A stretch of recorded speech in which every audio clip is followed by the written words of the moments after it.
Hi there, welcome back on the Marepreneur channel once again. Today we are in Sweden, in Stockholm, and we have the chance to visit Kaiser Classic, to see their amazing collection, unbelievable cars, some cars that I never seen in my life in Switzerland.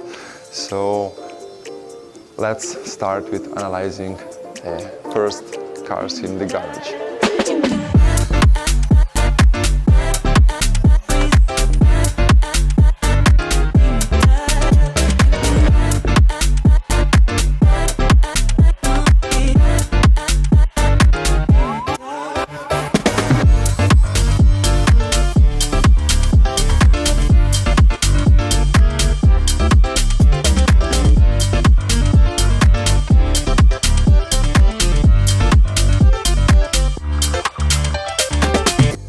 Nice to meet you, Greg. Nice to meet you, Marco. Thanks for coming down. Thank you for having us here in Sweden, in Stockholm, in the Kaiser cars. It's a pleasure to be here and have the chance to check all the cars, amazing cars that you have, because it's an amazing collection. You have some cars that you cannot see everywhere.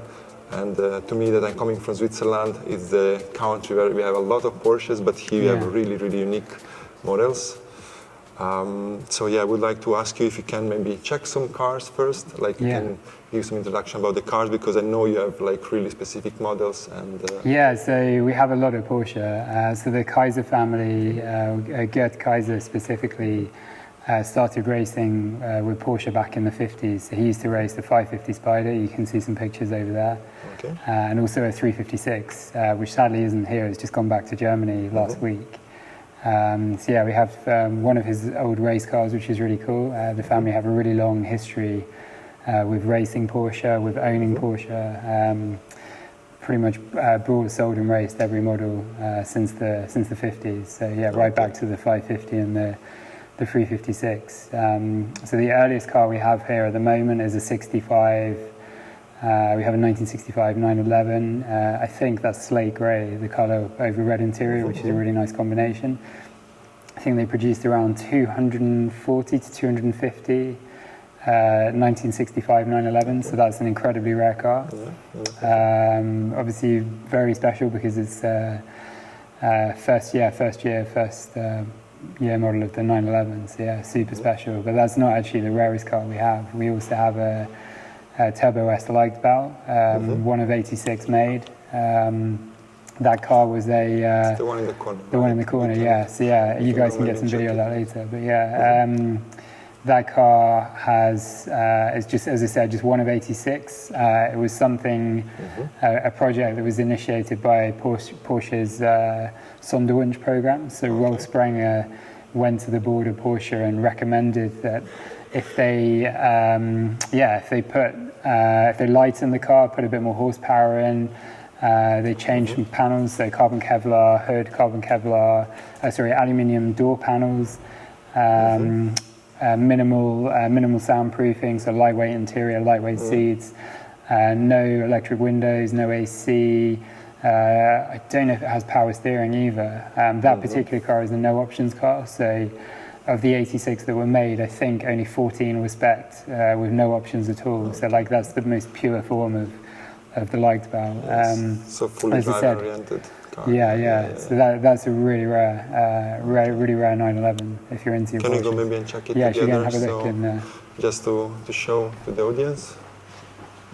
And this Cabrio is original like this, or it's something? Yeah, so this is a 964 Speedster. I think the production numbers were pretty low. I think they were under 1,000, possibly around 800. So this again is a really rare.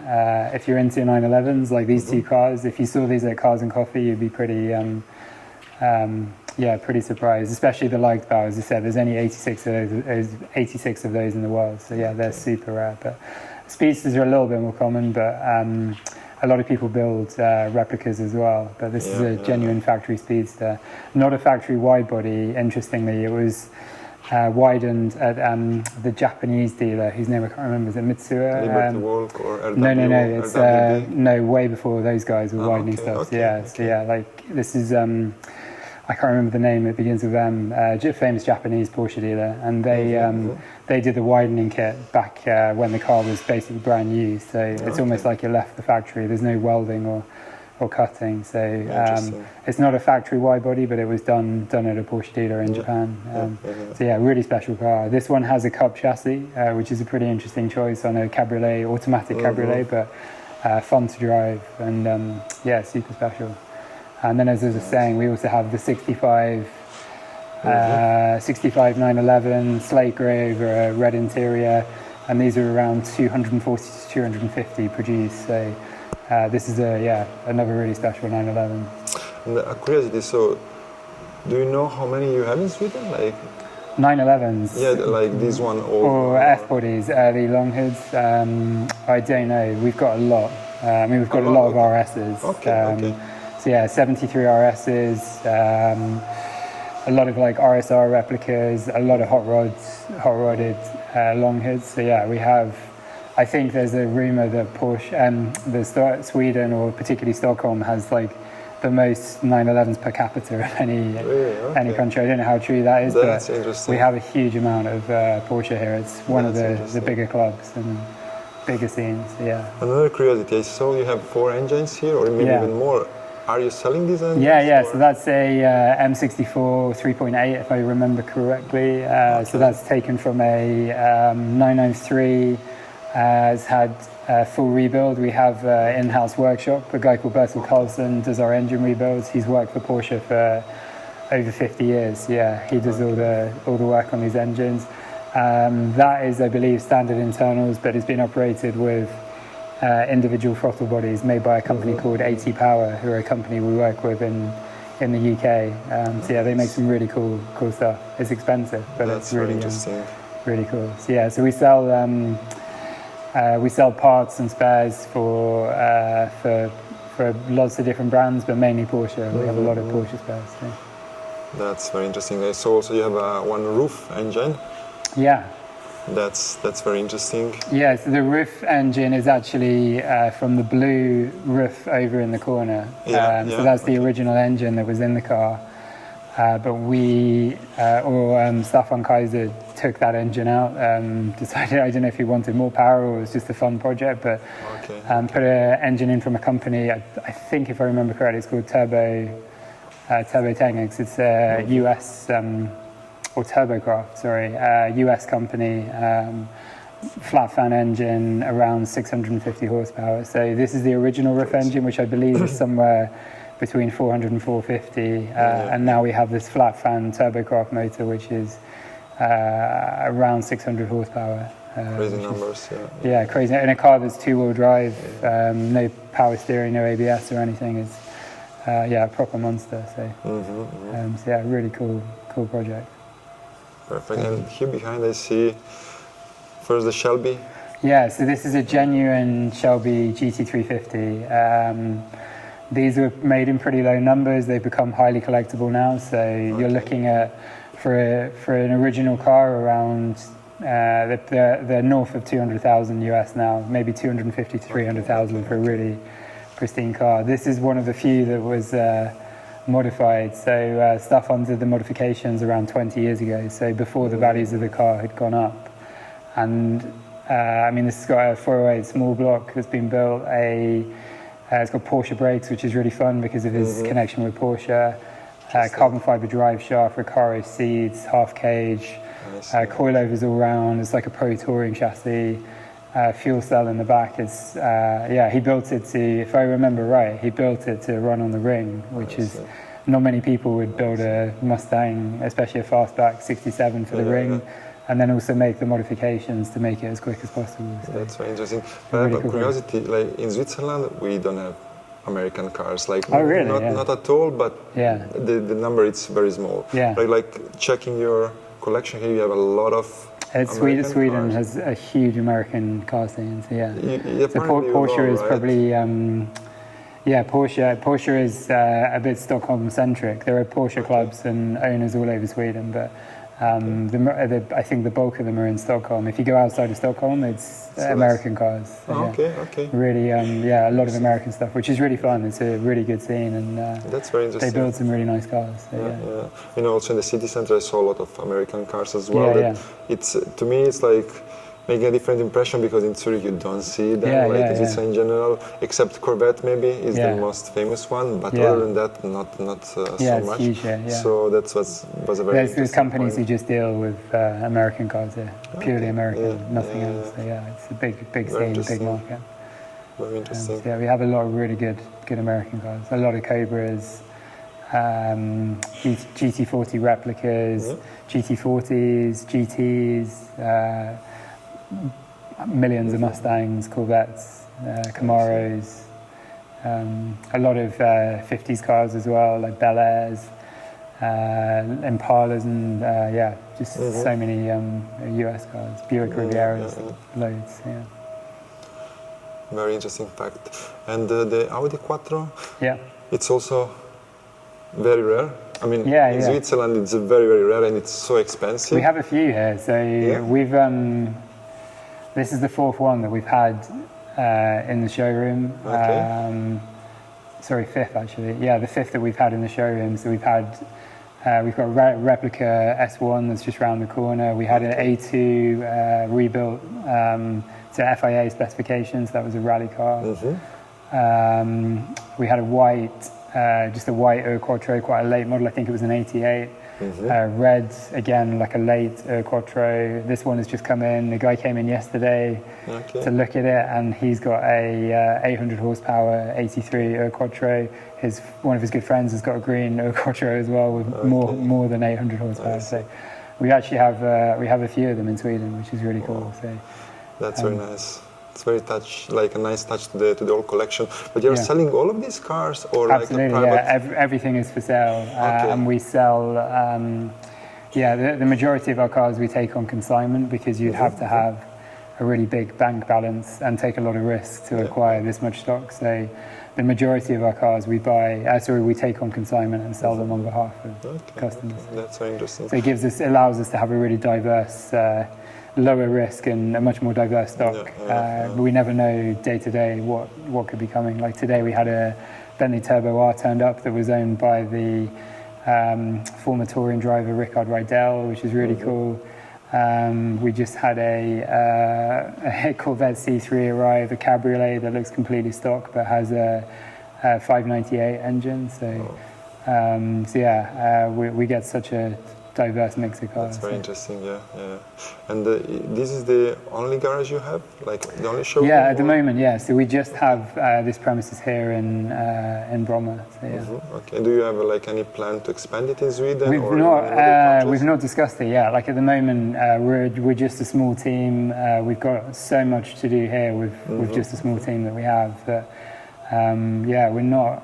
We're just trying to get through every day. I think we have so many cars, we have a good amount of turnover. So I think our heads are focused on this premises for now. But in the future, if things go well, then it's possible we could open up a West Coast or some other shop. I mean, this is a pretty huge.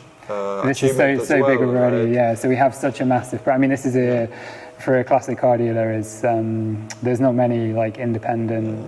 There's only a small number of us who work here. So to have such a big premises and such a high level of high quality stock, but also the high number of cars here.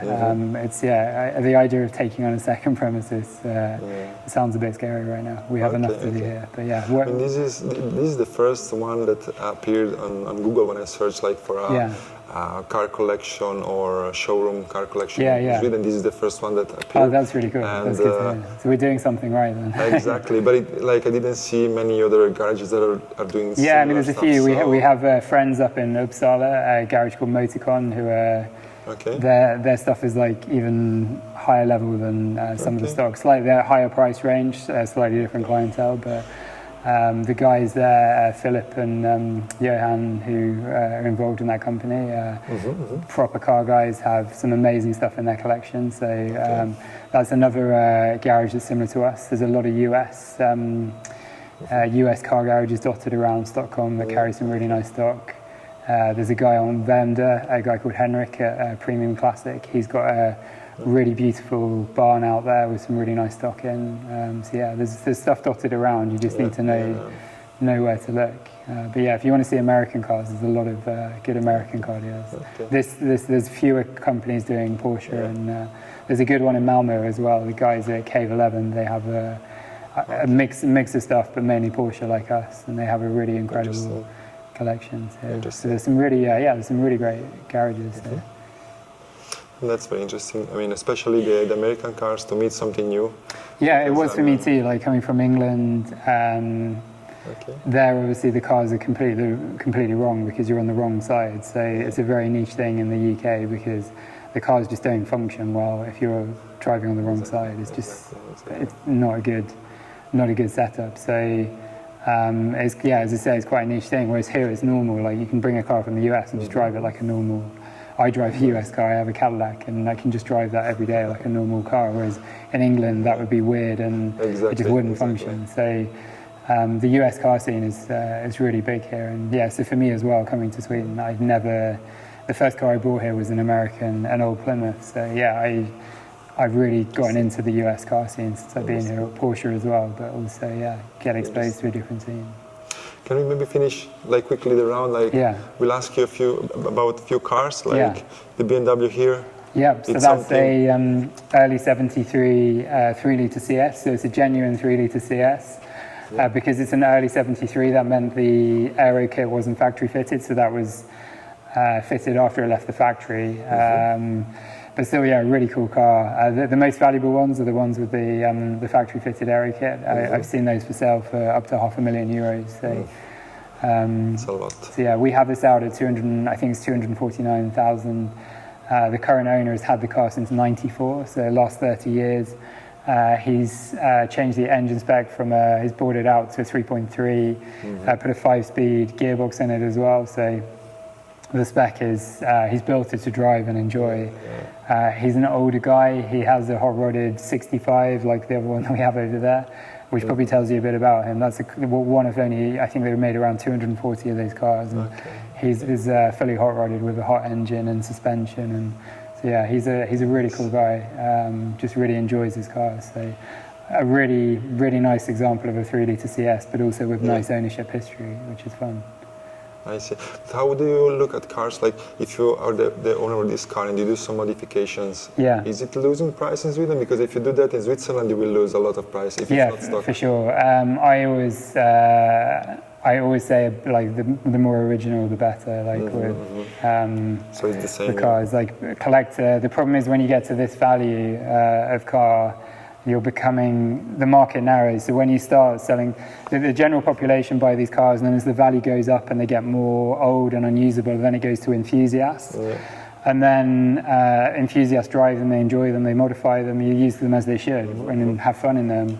But then the value starts to get higher, and then they become collector cars, and it's like a pyramid. And once you get to the top end of that pyramid, you've got only a handful of people who are really interested in paying €250,000 for a BMW, and probably a lot of collectors might not actually drive these cars. So this is a great, like if you want a car to drive and enjoy, as I said, it's got slightly more power, which is correct. It's not outside original specification for the later cars. Obviously went to a 3.3, and I believe a 5-speed as well. So it's correct, but it wasn't done at the factory. So he's done the right stuff to it. But if it was if everything was factory, as I said, the car could be worth another €100,000 to €200,000. So if you keep a car original, if you have what you call like an investment grade car, the more original it is, the better. It's what collectors are looking for. Definitely. Okay, and we don't need to go over all the cars. Do you have any specific car that maybe you want to share the story about it, or that it's very specific? That's a good question. I mean, the blue Minerva Blue 78 SC is a really nice car, just because of the rarity of that colour. It's not a particularly common colour. If I remember correctly, that car is Swedish sold. I think we have the original invoice from the sale, which is really special. Just a good example of a Swedish sold SC. in a rare color, Minerva blue. So like if you're in the market for a a lot of people are buying their first air-cooled cars. Obviously, they're really hot at the moment. So getting something that's in good condition, good history, good ownership history, and in a rare color as well is really fun. The brown car also, that was originally a 3.2 Carrera. That's been changed to an M64 engine, a 3.8, like the one that was over on the side. So yeah, you've got more power, more torque. One of the best engines, air-cooled, or the last, probably the best air-cooled engine Porsche made. And it's also running carburetors, which is really fun too. So it just revs so freely. It feels like like that kind of old school race car feel, where it just, the revs just pick up. It's super fun to drive. So yeah, that's a really nice car we have also. One of my favorite cars is the Z4M Coupe. Like these are cars that people are just starting to see the value in, and the prices are now going up and up, and they're definitely not going to stop for a while, I think. So this generation of cars we're getting more interested in as a business, because this is both myself and Christian, this is the generation of cars that we grew up with and aspired to own. So I used to have I had a 66 Plymouth, I had a 69 Porsche 911, so I've had older stuff, but this is the stuff that I grew up longing to own and drive. So we're, as a business, we're moving more into young timers, as our clientele changes, as they become younger, and the taste of our clients changes. So stuff like this is really interesting to us right now. And anything that's an M car is no matter what, even going back to a E30, all of the M cars are really interesting, but I think some of the newer, like the E92, E90, the Z3 M Coupe as well, the Clown Shoe, like those cars I think are really interesting for us at the moment. Super rare as well. I mean, this is in Switzerland as well. I mean, maybe you can find 10 of them selling, and the prices are very high as well for this, so it's not easy to take one. To get one, definitely. The Geländewagen is another car that I really like. So we have a 2001 G320, so it's a really nice engine, V6 petrol, automatic. It's new enough that you could drive and enjoy it every day, but still old enough that you could turn up at like a Cars and Coffee or a classic car meet, and you're not going to look like a dick rolling. Looks really like new, like it's fresh painted, or it's like it's just been detailed in our detailing base. I mean the previous owner has just gone through every detail on the car. It's one of the best on the market, I think. It's really stunning, and that's a car, like if you have kids, you can use that every day. As I say, it's a fun car to drop your kids to school in, or you can go to a business meeting, you can turn up to Cars and Coffee. It's the Geländewagen, especially that era, are really the newer ones have a different stigma. I think they're going to be cool in a few years, but they've changed the kind of buyer, whereas that is still quite a sophisticated, cool car. If you turn up to a car meet, you can get away with it, whereas if you turned up in a new Geländewagen, people wouldn't be so impressed. So that's pretty cool. Really stunning example. This is just arrived. I mean, this is a pretty wild car. So this looks like a stock, very intentionally looks like a stock C3 70, I think it's a 72 Corvette, but the owner has put, the owner is an engine builder. He specializes in building V8s. And this was a project he envisioned 20 years ago, and has just been waiting. He wanted a 72 or a 73. Found the right car. I think he started the restoration, or started the project, and bought the car in 2010, started the project 2013. It took 5 years. Now it has a 598 big block, and just under 800 horsepower. So nice. Just an incredible build. And so going from a Z4M Coupe, as I said, like that is a different, newer stock that we're trying to sell, to then going to something like this, which is like absolutely brutal, old school, American raw V8 power, and yeah, it's a proper monster. So yeah, we have real diverse. Definitely. They look like a monster, definitely. Yeah. I'm not an expert in these American muscle cars, but they all look really like monsters all the time when you see them on the roads. Definitely. I think it's the stance. It's like the classic muscle car stance and lines. And yeah, sadly they don't make a lot of stuff that looks. I mean, the new Corvettes are incredible cars, but yeah, the lines and the yeah, some of the shapes on these, particularly the 60s and 70s American cars, I think, and European cars, I think, is untouched. I don't think anything modern can, yeah, really compete with that, which is sad. But you know, we can still enjoy them at the moment. So. It's going in another direction, the whole industry, let's say. But luckily, we can still enjoy the old cars, like this one, definitely. Do you sell also motorbike? I see you have also yeah, we have a few. So our new CEO, Christian, is he's a big biker. So we're trying to get more, and I've always loved bikes as well. So we're trying to get more in. These three are just here on storage at the moment. So yeah, we have a Harley Sportster, Ducati Monster, which is a pretty beautiful bike. This just belongs to one of our customers. And then a Kawasaki Z1 900, which is yeah, super iconic 80s, sorry, 70s or 80s Japanese sports bike. Was one of the most powerful bikes at the time it launched. So yeah, so three completely different bikes. And as I say, if we get the opportunity, we'll take more bikes in. They're fun to have here. They're a bit smaller than cars as well. So yeah, they're easy to store. Interesting. And then here in the corner, I see this F650. Ford. Like, tell me about this. I've never seen one of these before. Like we have actually an F150 over there, which to me is a big truck. Like that's exactly pretty huge. And then you see it was parked next to the F650 at one point, and it just looked like a toy. It's crazy. So this belongs to a customer of ours. It's been in Sweden for a number of years. He has a tyre company, and I believe they just use it for transporting tyres, and it's a bit of a promotional thing. But I mean, really, these were built for the US, and people would tow their tow trailers, caravans, big motorhomes.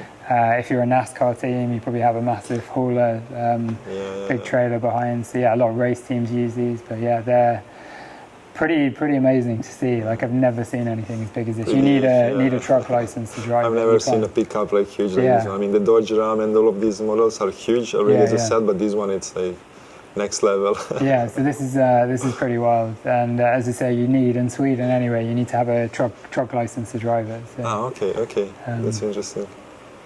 I see. Yeah. Something very different from what we are used to see in Europe, let's say. Yeah, also, absolutely. all of these cars here, I guess, are Lincoln, right? I'm not very familiar with so we have them in Go. We had, at one point, I think we had 5 or 6 Lincoln Continentals in the building. So another popular American car. It was obviously iconic or infamous. Iconic for the wrong reasons, because Kennedy was shot in a... was it 63 or 64 Lincoln? They've become iconic for the wrong reasons in some ways, but also I think Entourage, there was a Continental in that, and that's really sparked interest in them again recently. We've had some different kinds of customers coming in asking specifically for Continentals off the back of seeing that show. So they're they're huge cars. You don't drive them quick, you cruise around, but they're like floating on, look like a lot of American cars, like floating on a magic carpet. The ride is really soft. The seats is literally like just sitting in a sofa. It's literally like you're sat on a sofa with your friends in a lounge and you're just driving along. If you're in the right kind of mood, like they're not a sports car. Like if you're in the right mood and you just want to chill drive, they're amazing. This one's pretty cool because it's had a chopped roof. So if you look at the white car behind, this actually has a lower roof line. This is also on air ride, steel wheels. I think those are 20-inch steel wheels, which are really cool as well. So Yeah, this has been pretty heavily customized and custom interior as well. So I see. this is a really fun one. But yeah, we have quite a few of these in Sweden. They're popular Interesting. in the US scene. So. Then we have another one there. I mean, that's a really special car. The gold Lincoln here. This is a '66 and has a engine and chassis, a lot of chassis components from a Dodge Viper. I saw the V10 engine inside, yeah. Yeah, so this has a really cool story. It was... also the wheels, right? Yeah, so the wheels are the biggest giveaway if you see it from the outside. It's funny because when you're in traffic, no one sees the wheels when you're side by side. So when you pull away at the lights, people are pretty shocked how quick this thing is. But yeah, it's the donor car, the donor Viper is actually the Viper that was crashed in the opening scene from from Tokyo Drift, from the third Fast and the Furious, Tokyo Drift. So when they crashed the Viper in the first race, the jock and his girlfriend, that's actually this car. The engine and a lot of the chassis components and parts were from that crashed car. So it has it was already a crazy car before it was even built, so an even crazier car. So it has a really cool story, and it's a real one-off build. Really fun car to drive. I took it out recently with a guy who was a race driver and from Finland who was interested in buying. And in the roundabouts, you almost have to remind yourself. You almost forget that you're in such a big car. It must look ridiculous to anyone else, but you can fling it around a roundabout a lot quicker than you'd expect. And it's very usable, very fun car. The guy who owns it has taken it on numerous road trips. Some of them 2,000 to 3,000 kilometer trips. So it's a proper. It's not a show car. Like he's built it to do like gumball style rally events and stuff. So yeah, it's a really, really usable, fun car. I mean, to do a rally with this car, you really go in style. Yeah. Comparing to all the new supercars and like hypercars. New supercars and hypercars. Exactly, like, how much cooler is this? And I think that was his intention. He doesn't. He has zero interest in those kind of cars. A really cool guy who owns it. And as I say, like it's, or as you say, it's a very different way to turn up to something like Nexus Ball, or it's done Snowscape Rally up in the mountains as well. So it's been well used and completely stands out from the regular like supercars and hypercars you get on those events. So very interesting. It's cool. This is a 190E originally, and it's been built to Evo spec, like a recreation of a 190 Evo. So the car is road registered, but was originally built as a track car. So at the moment it's running slicks. Uprated brakes. It has if I remember correctly, it's like a C55 AMG engine, so supercharged 5.5. Bucket seats, full cage.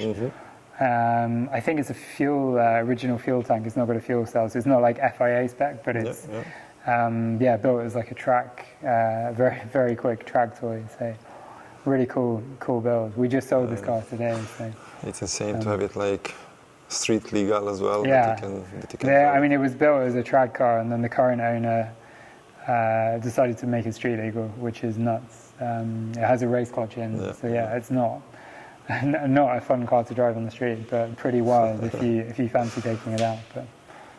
Perfect.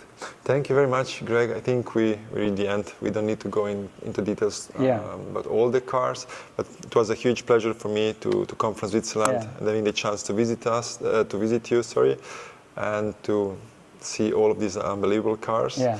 And we will be in touch. So next time, if I'm coming here, I will come to visit you again. Sure. And thank you again, once again, for your time and for welcoming here. Yeah. And thank you very much. Sure, thanks for coming by, Marco. Nice to meet you.